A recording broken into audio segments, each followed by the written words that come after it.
Hi, folks. Welcome to another episode of the Value Stream Show. I'm joined by my co-host, Andrew Davis, and today we're going to be recapping a couple of events from last week. We both attended Flowtopia and DevOps Enterprise Summit. Andrew, what was your experience of Flowtopia? That's a year one, brand new conference about value streams. How did it go? Yeah, so Flowtopia was, I think, wisely piggybacked on DevOps Enterprise Summit, sort of symbiotic relationship in Las Vegas just the day before. So the theory is everybody just flies in an extra day early. The tickets were inexpensive. I was happy to. I was happy to see folks. Honestly, my experience was it was just nice to see what a year one conference looks like. And I've never been involved in creating a conference, but to think that I'm sure there was an enormous amount of work, but obviously it was vastly simpler than some of these big full on conferences. I thought it was just very encouraging for me that you can bootstrap these kinds of things, and happy to see Helen creating that community, creating that space. I think the subsequent years will always grow and take more shape. But it was good for sharing information. There was this a few initiatives that I know you wanted to talk about, the assessment and the value stream management interoperability committee getting started. And so there's some of these things where you've announced them, but there's nothing like getting everybody in the same room and then explaining it and telling everybody again. And so there were some rich conversations, I thought, especially near the end, and you guys did a good job. What do you think? Well, it was honestly something I was a little skeptical of putting together, because I find, I have got about a decade of conference organizing experience, and it takes a long time to build up momentum.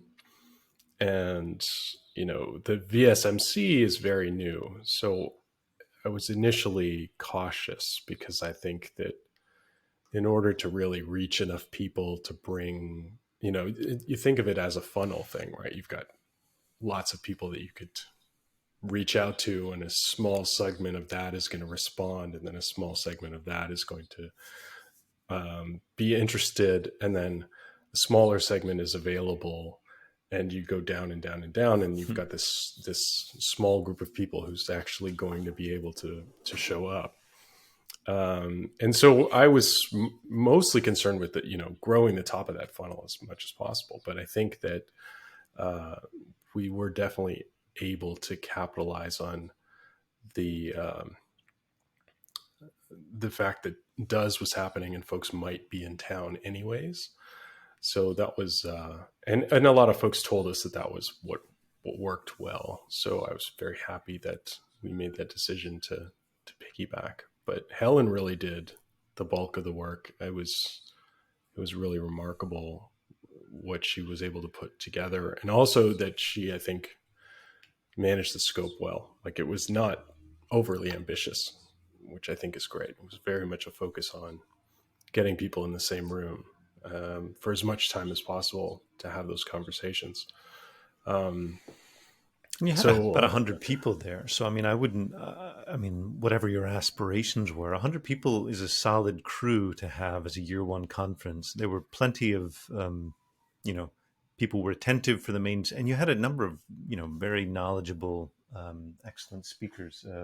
Gary Rupp, in particular, doing a pretty detailed, precise analysis of some of the points in his book. And I was grateful to get that. So, yeah, we had Gary, we had we had Brian Finster, who right. A lot of folks in the DevOps community know, a lot of folks in the Value Stream community also know, and then kind of some practical experience reports, like Sejal and Eva were talking about kind of like real life applications. And I think that one of the main takeaways from the event, from the organizing side, is trying to really lean into stories for next year and try to collect these compelling experience reports, because I think that's what people really want to hear. It's like, tell me something that I can relate to,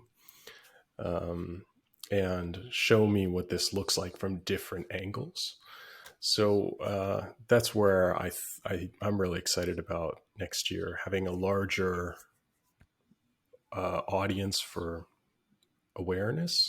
And maybe the conference stays the same size. I think the size was fantastic. One of the things that's challenging about when you have thousands of people, or even 1,000 people, which is kind of your typical conference size in a specific domain, you don't collide with the same people for the same amount of time or the same frequency. But when it's small, you're bumping into the same people, and you can start a conversation, continue it, go talk to someone else, and then bring what you've heard and learned to these conversation threads they kind of maintain. But yeah, so I'm very hopeful and excited about next year. And I know how these things go. They kind of grow exponentially and quicker than you'd expect. So I'm excited about that. In terms of experience reports, I know, getting a little ahead of ourselves because we're going to talk about DOES more later, but just reflecting on some of the talks that made the biggest impact on me at DOES, it was people just talking about how rough things were and how, their hypothesis was they didn't want to just tell people what to do. And they found if they didn't just weren't a little bit autocratic about some of these initiatives, it didn't work, or they had various theories and this didn't work and that didn't work. And that actually was one of the most encouraging aspects of DOES for me is, the perseverance that comes out in these real life experience reports, and to do the same with a narrower focus on value stream management, I think would be powerful. Yeah, that's a good point. And to kind of put that a different way, one of the things, if folks haven't been to DOES, one of the things that you often hear is, we're on year X of an X year journey, or a year X of a Y year journey. And X is 3 years, and Y is like 5 to 10 years, and they have these long time horizons. And those are the companies that I think are succeeding, because they kind of they don't expect quick returns. They don't expect an overnight success. And that's a good lesson to bring into the value stream spaces. We're kind of in the early stages of where DevOps was many years ago. So one of the things I wanted to bring up and then get your perspective on was kind of my takeaways in this. What I got from Flowtopia was primarily, it was this opportunity for a lot of folks in the space to get on the same page about where should we be focusing our energy, because we really feel like there's a lot of ground to cover, and if we're if we're on the same path together or focused in the same direction, we'll probably accomplish more. So we had this focus on like, who's the audience for value streams, and it brought us to this conversation about it's folks kind of bridging the gap between product and engineering, or business and tech. But business and tech being broad, we kind of agreed to focus on product leaders and engineering leaders as, more specific personas or more specific individuals, where we could go and have a conversation directly with someone in product leadership about, what do you think about this? How do you think about flow? How do you think about the end-to-end production and delivery of value? And that kind of brought me to the next takeaway, which was not talking about value streams all the time, right? Really just talking about what it is without using the specific words in every conversation. So if we're going to be reaching out beyond, if you're in engineering, reaching out to product, or if you're in product and you're reaching out to engineering, being very conscious of the language and the audience of the conversation. So I found that really kind of a powerful reminder from outside the bubble of how you communicate to beyond the bubble. Well, I don't know if that was something that you were picking up on or was on your radar at all, but it was something that I really walked away with. Yeah, you have a you have a very different lens because you've been part of the organizing committee for that and part of the board for the VSMC. So I didn't have that perspective of strategy for how to communicate. What you say makes sense, though. Of course, we tend to people latch onto a buzzword and then just try to use the buzzword a lot. And like they do things like creating podcast called the Value Stream Show and these kinds of things. But the point is, if you've really internalized the meaning, then you can then it's appearing in all kinds of ways and all kinds of formats, and you can adopt somebody else's terminology for it. If there's terminology that's already present in your organization, but the idea, but that similar themes emerge, of identifying, looking at the end-to-end process and handoffs and waiting time and gaps and these kinds of things being, the fruitful parts of a process to work on optimizing. So for me, partly it was just getting eyes on a lot of the organizing committee. Like there was a panel discussion with a lot of the members of the VSMC board, the VSMC being the Value Stream Management Consortium board, of which Steve is a member. But it was good to know who some of those people were. They were generally they were representatives of the products, a lot of the commercial products in that space. So I was, just appreciative of getting better connected with those folks.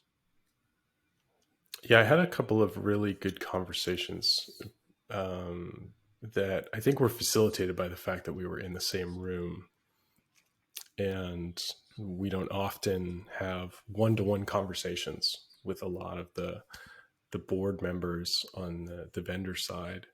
And there was a couple of conversations where folks are very open and honest about the fact that we really don't know a lot about this yet, and we don't know how to pitch it. We don't know what the appetite is, or do folks really get it? How do we get them to understand? And so it was great to have conversations where folks were a little bit more transparent about the challenges in the space.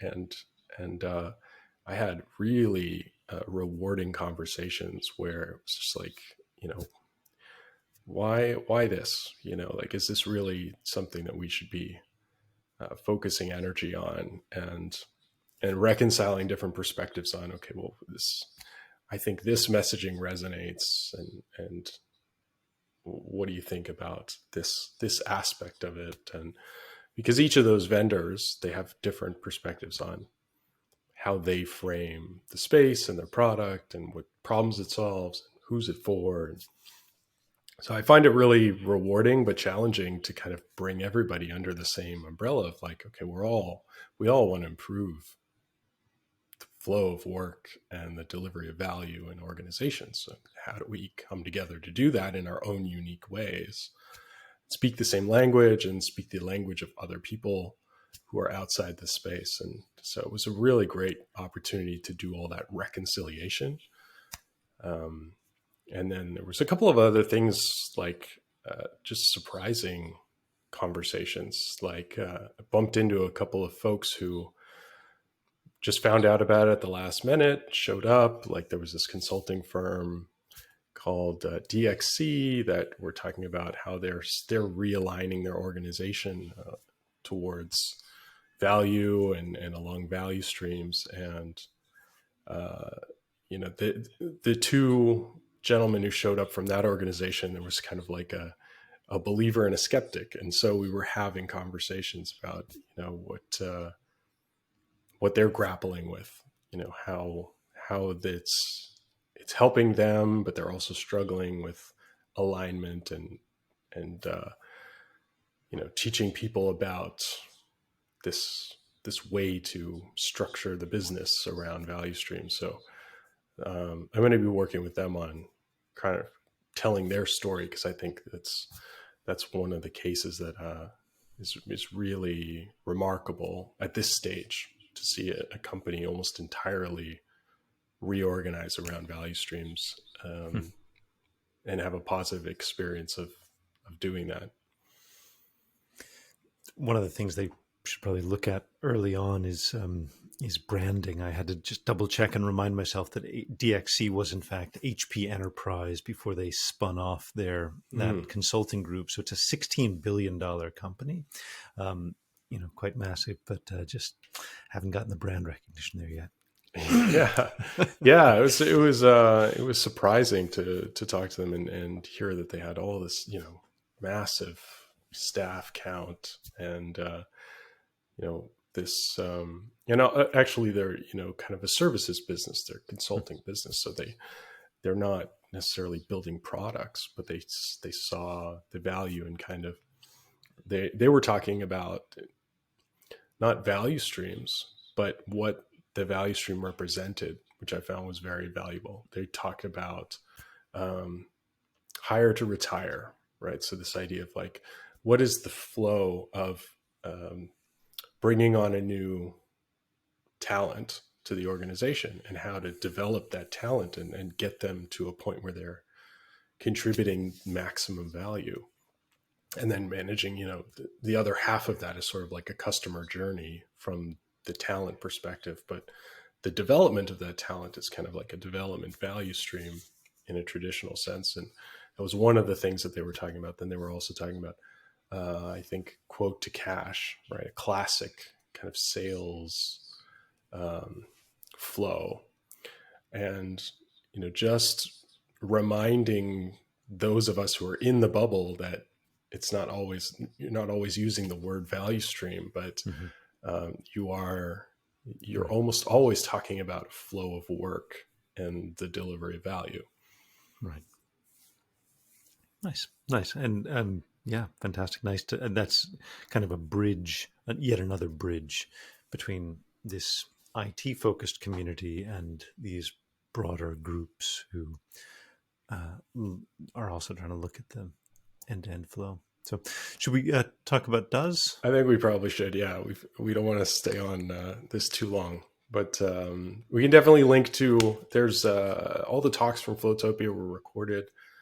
There's a lot of material that's going up on the site, so we can link to that. But yeah, it does. What were your highlights? First of all, for anybody who's not down with the lingo, that's the DevOps Enterprise Summit, which is the conference that IT Revolution puts on. So IT Revolution has spawned an enormous, it's basically been a gathering point for an enormous amount of the most innovative thought in IT, I would boldly say, certainly in DevOps. Highlights from DOES, obviously, we've not had a conference since 2019 in person, right? So that's 3 years. And it was, this is my third in-person DevOps Enterprise Summit, and have attended most of the virtual ones in between those times. But it was just great to see people. And at this point, having spent a bit of time in that community, I now knew a reasonable number of folks at the conference. So it was nice to meet people in person for the first time. A lot of this is the, getting back together in person experience, and really speaking to the richness of that, on the, on an emotional level, and the potential for rich conversations and serendipity and so forth. That's sometimes hard to recreate in the digital environment. And just yet again, such a fantastic lineup of speakers and thinkers and attendees, that the breadth the diversity of speakers. An increasing number of people from the military, including Admiral Richardson, retired four-star admiral, a lot of other, high-ranking officials talking about their challenges, trying to bring about what we'd call digital transformation. You can't see my air quotes if you're if you're listening to the podcast, but getting teams to move more quickly and be more agile in a digital world. The monumental challenge that presents inside, any large organization, but especially something like the federal government, where there was a just where there's so many rules put in place for better or worse reasons, so many people involved in the process, the challenge of effecting change. I felt very strongly ashamed about how much whining I've done about the challenge of getting things done in my small startup. Hearing these stories from people, where their organization is constrained by acts of Congress, that if they really want to get things done, they've got to move a bill through Congress. So it's like, now that is serious organizational change management. There's and so just the variety of stories they brought, a lot of them highlighted the challenges and the setbacks and the amount of and the persistence that was required to effect change, as well, the skillfulness. And so I took a lot of encouragement from the conference, as well as specific inspiration from different folks. It's strange to be confronted with so much military presence in DevOps Enterprise Summit, but I actually I've come to appreciate it a lot, because it's, as you mentioned, you have this immovable object of Congress on one side, and you also have kind of the whims of the executive leadership, who can just pass mandates that need to be adhered to immediately or in extremely limited time horizons. And the fact that, it's, as a military, you really have very little opportunity to entrench yourself, right? I mean, it's not like you can lobby for regulation that protects your business and keeps competition away.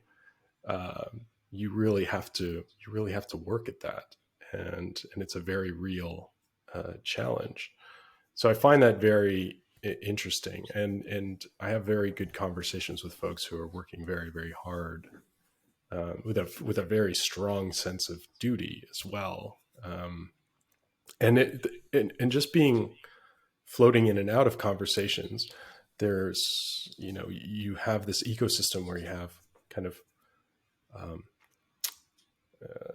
military officers talking to contractors, folks who are not really part of that machine, and they're kind of interacting with it from the outside, sharing the same goals and the same challenges. So it's an interesting dynamic that's kind of unique to DevOps Enterprise Summit that has certainly grown over the years, because I think that they get a ton of value out of this. I'm not sure how many other opportunities they get to have those kinds of conversations with the rest of the public industry and other large organizations that have different dynamics. So it's very unique in that way. Yeah, I mean, the you hinted at it being kind of strange to be having an increasing military representation in a lot of these IT revolution events, and it's I guess, if I were to frame it, one of my hesitation about obviously this is a very value oriented or biased statement, but there's an enormous amount of value destruction in the military. I mean, that's fundamentally what you're doing. You're building things and blowing them up, and not not to mention destroying other people's cultures, countries, environmental destruction, so forth. That's done in the course of trying to execute. At the same time, they're phenomenal organizations, right? And the leadership skills that are cultivated, the ability to be effective, and so forth. And so it definitely creates some of these ethical quandaries where and I felt that ethical quandary in a broader sense, like, the organizations present at DevOps Enterprise Summit, they're representing, some of the world's biggest companies, and their whole focus is driving consumer behavior, right? And so as we try to make value streams more efficient, IT operations more efficient, and so forth, we are, reducing friction in the ability of organizations of any kind to get things done. The question then is, are they doing things that are bringing net value to society? And you can't isolate, I think the fiction, if value streams thinking is about systems thinking, right? That you can't just look at your one narrow silo of activity. You have to think about the whole flow of value and activity in that organization. Well, by the same token, we can't think of organizations just as commercial entities. They fit into the broader, spectrum of society and the ecosystem. And we need to be considering all of those externalities and making sure that we're optimizing the right organizations that are doing the right things. To take Drucker's point, right? There's nothing more wasteful than optimizing a process that shouldn't be done, right? Or I mean, that kind of brings me to thinking about Jon Smart's talk this year at DevOps Enterprise Summit.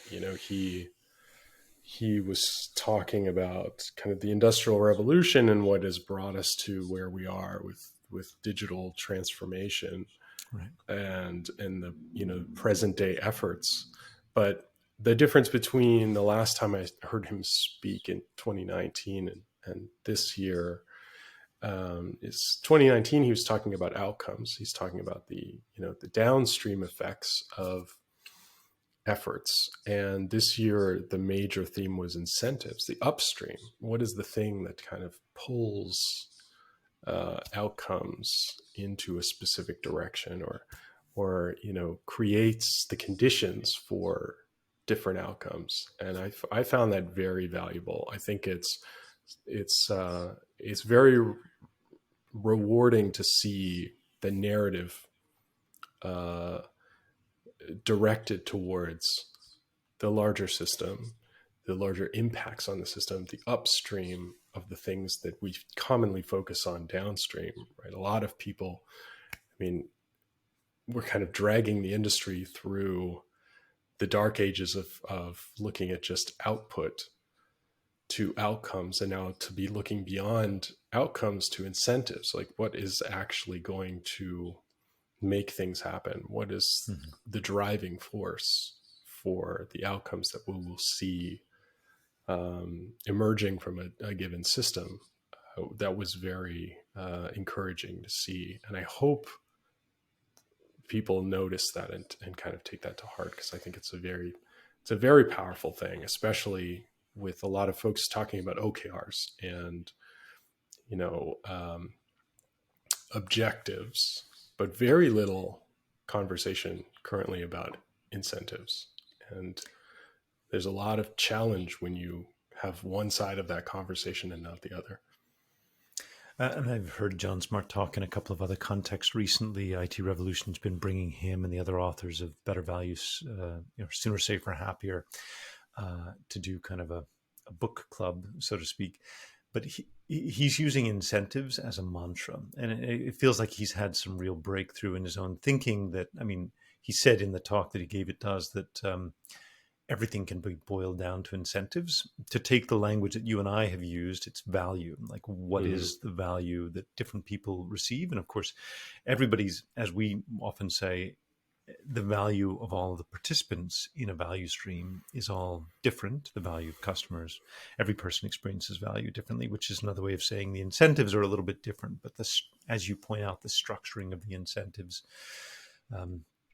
drives behavior. Again, in the spirit of, I guess, lingering on Jon Smart's talk, one really striking thing is he said for 3 million years, humans and our near ancestors have moved together in small bands. And these small bands or small tribes were naturally cross-functional, interdisciplinary teams, with tight communication, and our brains have evolved for that. And he walked through some of the history of industrialization. I had a nice photo of him doing a site visit at the first mill somewhere in I forget where it was, Cheltenham or Chatham or someplace in England, but saying that this is the first place where you really had specialization of labor, and people doing just one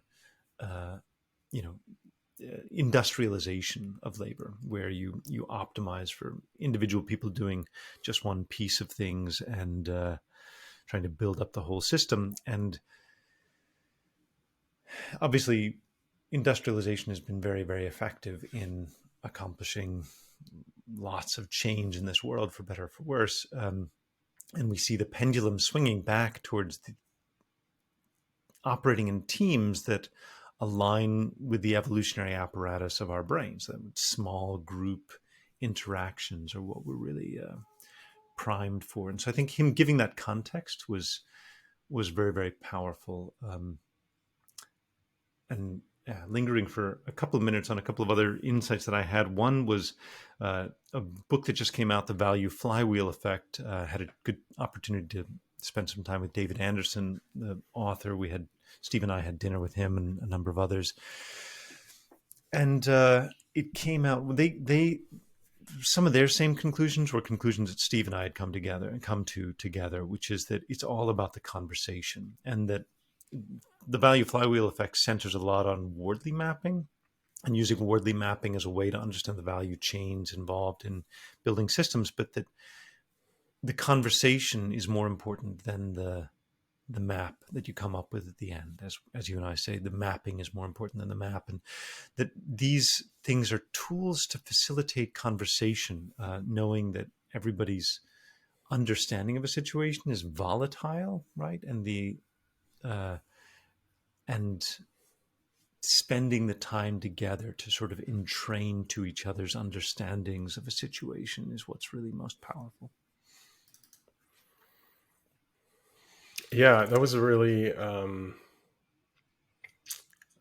it's surprising to see the depth that he goes into with different examples and fairly complex or complicated examples around value streams driving specific conversations. Wardley maps driving specific conversations, but in the context of kind of driving architectural decisions, which I guess brings up a couple of other talk ideas. But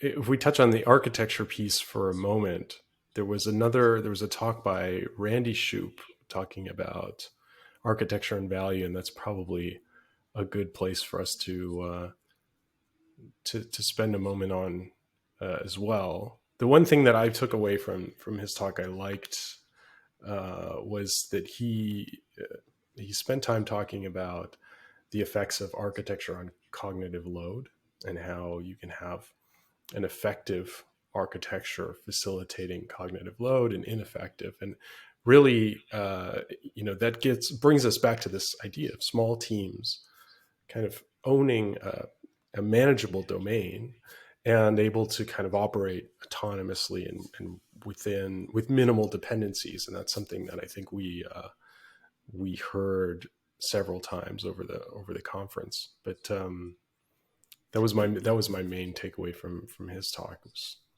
He gave a second talk, totally different title, different content, but very, very similar idea, right? This simplicity, the importance of simple components, simple interactions, and so forth. And the basically factoring in that human element in the design of these systems, designing for manageable cognitive complexity. And that's, I think, been the thing that's been so impactful for me about DevOps Enterprise Summit is all of these different aspects of the human domain. So many talks emphasizing the importance of empathy, um, leading by love, and these kinds of things. The importance of training leaders in the technical domain, bringing up future generations of technical leaders and the kinds of human skills required to be effective with that. Another talk that I made an impact on me was a talk from PNC Bank about their journey towards automating compliance, and that was one of the that a lot of their experiences seeded this new book from IT Revolution, Investments Unlimited. What I really most noted from the talk was all of the setbacks they had and their persistence despite developers really not wanting to get on board with automating compliance. The compliance officers didn't want to get on board with automating compliance. Nobody wanted to get on board. And they had all these assumptions. And I think they did a really good job in their talk of highlighting all of their assumptions going in and how wrong they or how they needed to change their point of view or evolve their point of view. That's one thing that I really like about DevOps Enterprise Summit, and it's kind of I think it's Gene and Jeff and the organizing committee really kind of emphasizing, highlighting the challenges and the learning and the mistakes that were made. Is something rare in the conference space, and I really enjoy that. One thing that I do want to touch on one other thing, but before we kind of wrap up, you had a talk. Tell us a little bit about your talk and what was the main message? Yeah, I gave a lightning talk. So it's a fun 5-minute format where there's basically a big buzzer and a big hook that pulls you off stage after 5 minutes. And the title of the talk was "Forget AI. What the world needs most is NI." And obviously a bit of clickbait and teaser, but NI stands for natural intelligence. It's a term that was coined by the artificial intelligence community to describe the intelligence of humans, animals, and the intelligence that's evolved from nature. And my thesis was that while there's a ton of buzz around AI, our ability to determine whether AI has beneficial effects or harmful effects will be based on how well we use our own human NI, natural intelligence. And I guess I had a couple of points, a couple of main themes. One was the things that hack our human or attack or undermine our human natural intelligence are very different from the things that hack or undermine IT systems, but we need to be very, very aware of those threats.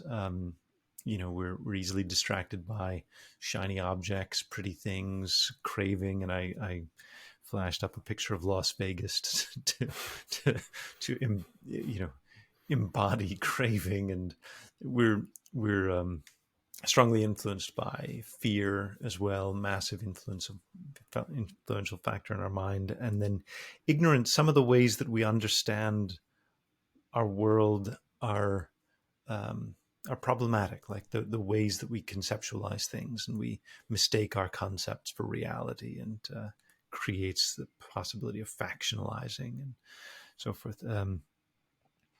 And yeah, talked about ways of caring for the mind through simplicity, stillness, or calming the mind, and then reflection and gaining insight. So it was great fun to have a chance to share that, and I appreciated getting good feedback on the talk. I think one of the things that was really fun about your talk was immediately after when we had that conversation with Steve Spear, and he was just so happy to um, encountered the subject material that you were covering, because he was like, you basically gave my talk that I'm presenting tomorrow, because his message in his talk was all about this idea of simplification. And at the time, we didn't really know what he was going to be speaking about, but we do know that Gene and Steven Spear have been talking about this idea of kind of like structure and dynamics. But the message that they kind of presented was more about simplification, and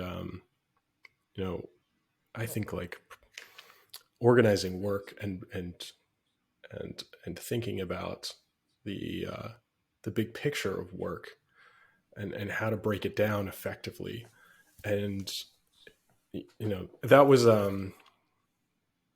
was kind of a unique talk. What was your takeaway from it? Was kind of this talk wrapping up the conference as well. Yeah, I mean, it was literally 30 minutes after I gave that talk that we were talking. We had a chance to find a group of people talking with Steve Spear, and what that interaction with Steve Spear, and he was complimentary to the talk that I'd given. But what that interaction with Steve Spear highlighted in my mind was how incredibly humble he is, and what a good listener he is, Mm-hmm. and how thoughtful, and he's always just absorbing and thinking deeply, and he's so unassuming in his physical presence, and gracious and kind. So it was a lovely interaction. Gene and Steve gave a talk starting with the thesis of how do you move a couch, and the level of human coordination that's required just to move a couch. And if you have to go and get permission from your boss, like, oh, because this thing is pinching my finger, that's a whole lot less efficient than being able to communicate directly with the person who's carrying the other end of the couch. And, very funny story about scaling that up to like painting an entire building or apartment complex and moving furniture, rearranging furniture around an entire apartment complex, and the coordination challenges. But you mentioned simplicity. Like I had said that there's these three environments, the three activities that are most conducive for the health of our natural intelligence: simplification, stillness, and reflection. But he really actually lingered on the stillness aspect, and that came out in his talk, that he and Gene, in addition to talking about structure and dynamics, they've got 4 S's, which I'm struggling to remember. I'll put a link in the show notes to that. But one of them is simplification, standardization, synchronization, and one other. But so some of those are structural changes that you can make. But the thesis, or the core message that they came away from, is you can't do your best thinking in the heat of the moment. And Steve lingered on this idea of thinking fast and slow, or system 1 thinking, the fast, instinctive, reflexive thinking, versus system 2 thinking, which is the more thoughtful, analytic thinking. That is, did I get that backwards, or is that right? Anyway, system 1 and system 2. But system 2 is your lingering. Yeah, the contemplative, the logical, the actual processing. And he said that you need to be creating opportunities to be still and to reflect on the challenges that are being faced at present, or in the past, or especially in the future, anticipating what are the challenges that can arise. And if you as a leader, or you as an organization, are not creating that space for stillness and reflection, you're not going to be able to find the best ideas that you need in the heat of the moment. Because when you're operating in a fast-paced environment, you're using system 1 thinking. It's just boom, boom, boom, boom, boom, fast thinking. And that's important. That's why we've got, well, that's perhaps, you could argue evolutionarily, perhaps that's why we have these 2 modes of thinking, one for just fast movement, not necessarily going to guarantee the best responses, but it will guarantee a fast response. And then the system 2, to think about what is actually the best response, and then needing to give time to both of those. So, yeah, great. Yeah, I like that. I like that highlight, the idea, and it resonates with me because I hear often with folks that, how do we make the time to do any of this stuff? Right, How do we make the time to improve? How do we make the time to step away and look at right, what we're doing and how it all fits together? And it's just like, you have to make the time. You really right. have to. And often when you take the time, you make time, right? I mean, you discover things that can save you time, but also it's a Parkinson's law thing. It's like, if you carve out time, you'll things will fit in. You make space for things by carving. Um, so I thought that's a very valuable message to repeat. But speaking of I, valuable I messages, oh, go ahead. just last point, I'll chime in there. I mean, I mentioned things that hack our natural intelligence. The first one is craving. And I think there is a certain addiction to busyness, like feeling Mm-hmm. like um, we have to be doing stuff all the time. And that may have arisen in part for good reasons, but it's something that needs to be seriously watched and moderated. The other day, you and I were in the Flow Collective group talking about impossible backlogs, and that seems to be a universal theme of anybody who's got a backlog. It quickly becomes impossible. Mm, Why is that? Because our appetites, our eyes are bigger than our stomach, right? Our appetites are infinite, and it takes zero energy to have a wish or a plan or a promise to do something. And it takes a whole lot of time and energy to actually carry it out. So there's this asymmetry between the greed for all the things we could do, right, mm, versus what we actually have capacity for. A very simple, obvious example is I would love to live in Switzerland. It's a really beautiful, amazing country. I'd also love to live in Portugal and in Korea mm, and, you name it, like a long list of countries. mm. I get to live in one country at any Right. given time. Like, and you can alternate a little bit, but basically, there's a trade-off. There's an opportunity Yeah. cost, and that's fine. And Yeah. that and that and that's and we need that contentment, right? Otherwise, we're just consuming our life with busyness and debt of Mhm. one form or another. Yeah. That idea of, saying yes to something means you're saying no to everything else, Right. being very, very powerful. Um, so to wrap us up, I do want to kind of summarize into a couple things. So one thing that I want to highlight as a takeaway is this idea of not being attached to specific language, speaking to Mhm. whoever you're speaking to in a language that they understand, and that can mean giving up your buzzword or leaving it on the sidelines. This, I think, the power of incentives is incredibly relevant in getting us beyond output and outcomes to thinking about systems and the power of systems and the pull of systems.